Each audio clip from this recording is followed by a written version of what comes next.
Monseigneur Pomototo, bonjour. Bonjour. Mbopoto, communicateur de la majorité présidentielle. Les téléspectateurs du vrai journal des questions publiques vous cherchent. Où est-ce que vous êtes passé?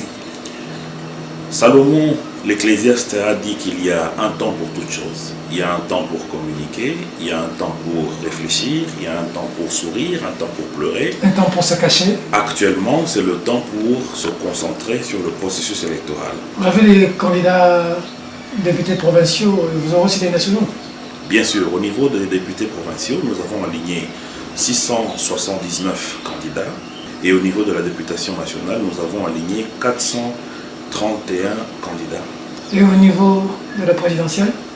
Nous sommes au Lambert FCC. Mende, candidat président. Nous sommes au FCC, nous sommes signataires de la charte du FCC qui demande à ce que nous puissions avoir soutenir une candidature unique. Nous ne sommes pas comme le camp d'en face où il y a des candidats qui pilulent chaque matin. Je suis candidat à ceci, je suis candidat à cela. Au moins, ils ont des candidats. Chez vous, c'est qui les candidats? Nous avons des discussions, nous avons des échanges, puisque c'est la démocratie. Nous sommes en pleine procédure de dépôt de candidature maintenant. Vous êtes toujours en consensus? Mais pourquoi ça doit vous déranger, M. Peter?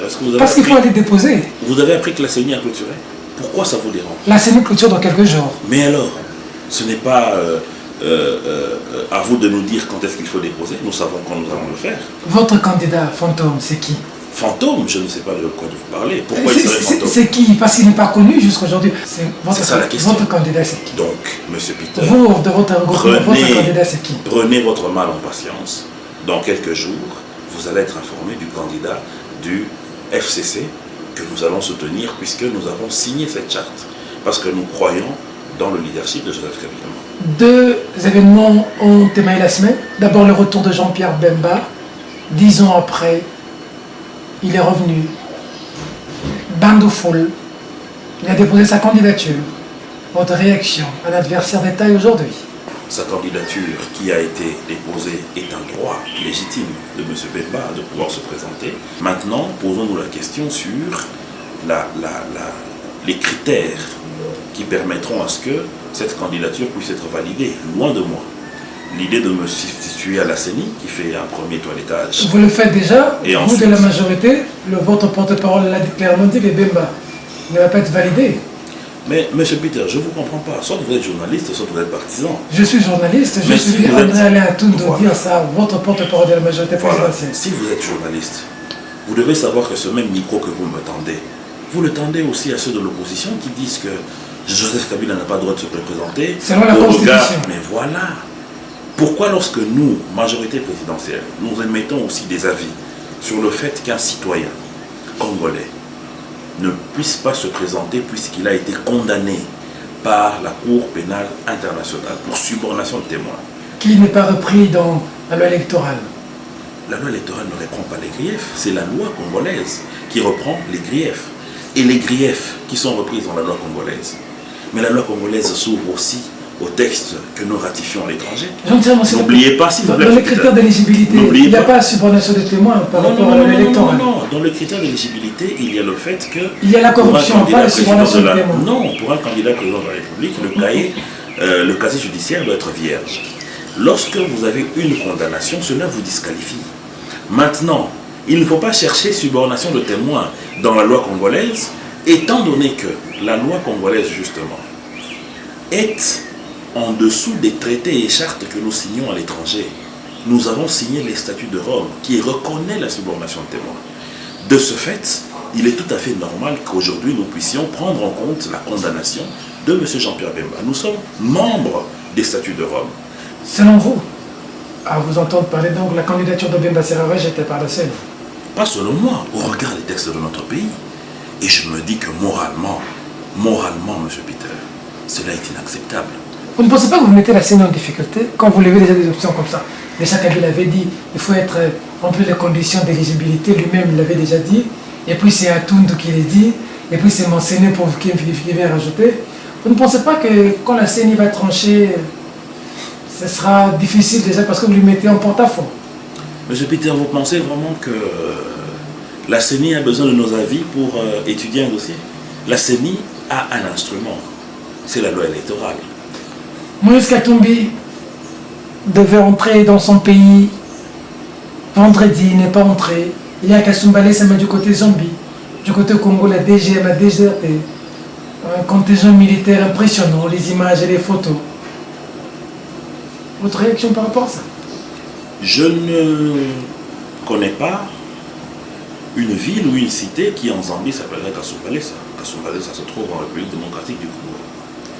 Et selon les informations du gouverneur de province, Diokatanga, Célestin Pandé Kapopo, que j'ai suivi hier et avec qui nous avons parlé la nuit, il n'a jamais eu de rapport des services de migration de frontières entre nous et la Zambie, lui informant de la présence de M. Moïse Katumbi. Alors, si vous voulez me parler de tout ce qui est ragoté dans les réseaux sociaux, c'est autre chose. Kasumbalesa, c'est parmi les postes frontières qui permettent à ce qu'il y ait un trafic aussi des tracts des minerais vers l'extérieur de notre pays, les minerais en exportation, et l'importation de certains autres produits, dont des acides sulfuriques pour les entreprises minières. À ce que je sache, si cette frontière est fermée, ça signifie donc qu'il n'y a pas eu d'entrée de trac hier dans la province du Haut-Katanga, donc en République démocratique du Congo. Il n'y a pas eu de sortie de trac non plus. Parce qu'il y a un individu, Moïse Katumbi, qui venait, il fallait même que la province se prive, s'ampute de certaines entrées journalières pour éviter quelqu'un. Est-ce que vous trouvez ça normal? Encore que la justice a appétit de retrouver les fugitifs. Il fallait le prendre, le laisser entrer et puis le prendre. Mais qui a interdit à ce qu'il entre? Monsieur Peter, est-ce que vraiment... Selon vous, Monsieur Peter, si vous êtes... a fait son scénario. Monsieur Peter, si vous êtes un vrai journaliste... Vous le savez mieux que moi. Vous auriez su? Non, parce que je commence à douter. Parce que vos questions sont tendancieuses. Je commence à douter de votre professionnalisme. Parce que vous savez que ce n'est pas la première fois que M. Moïse Katumbi se livre à des théâtralisations. Et je pense que cette farce a finalement énervé les autorités zambiennes qui sûrement vont lui demander de prendre ses clics et ses claques et de rentrer dans son état d'apatride. Il est arrivé en Zambie comment? Mais vous me posez la question comme si j'étais zambien. Oui, parce que vous êtes en train de dire qu'il est en train de faire un scénario. Lui qui est en Belgique et puis Afrique du Sud, mais il est arrivé en Zambie comment? Mais vous me posez la question comme si j'étais de l'OACI ou comme si j'étais un Zambien.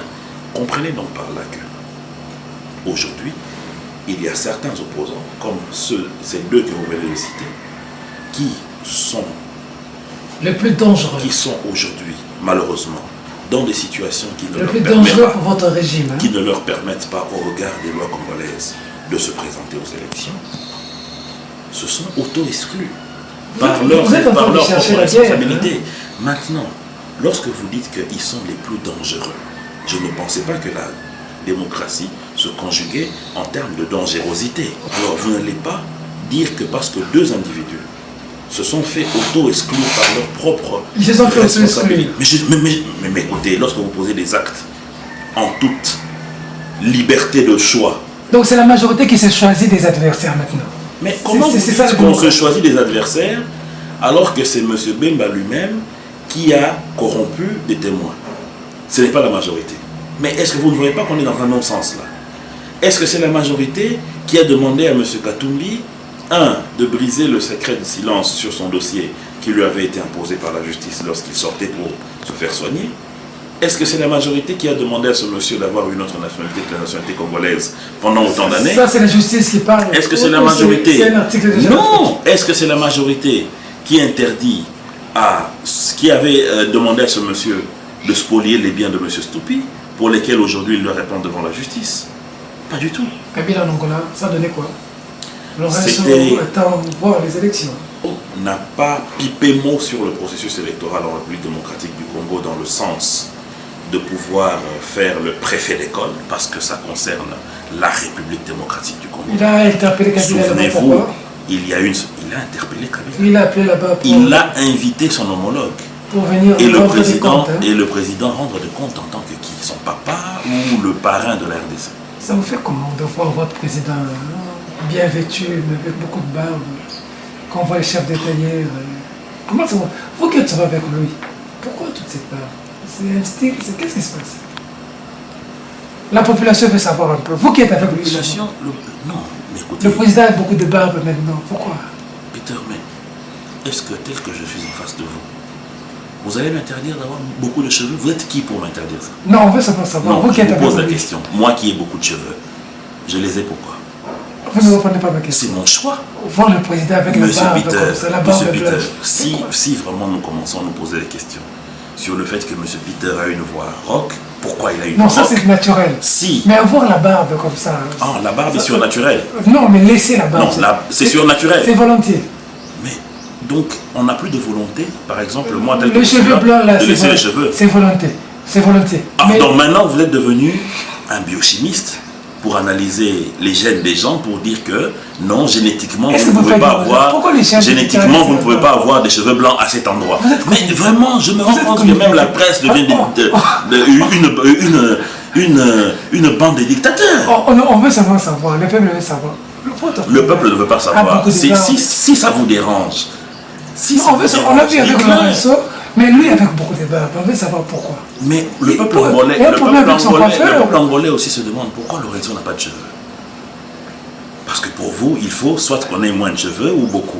Selon quel critère. Mais de quoi vous parlez, M. Peter? Monsieur Jean, c'est vraiment sérieux. Merci. C'est moi qui vous remercie.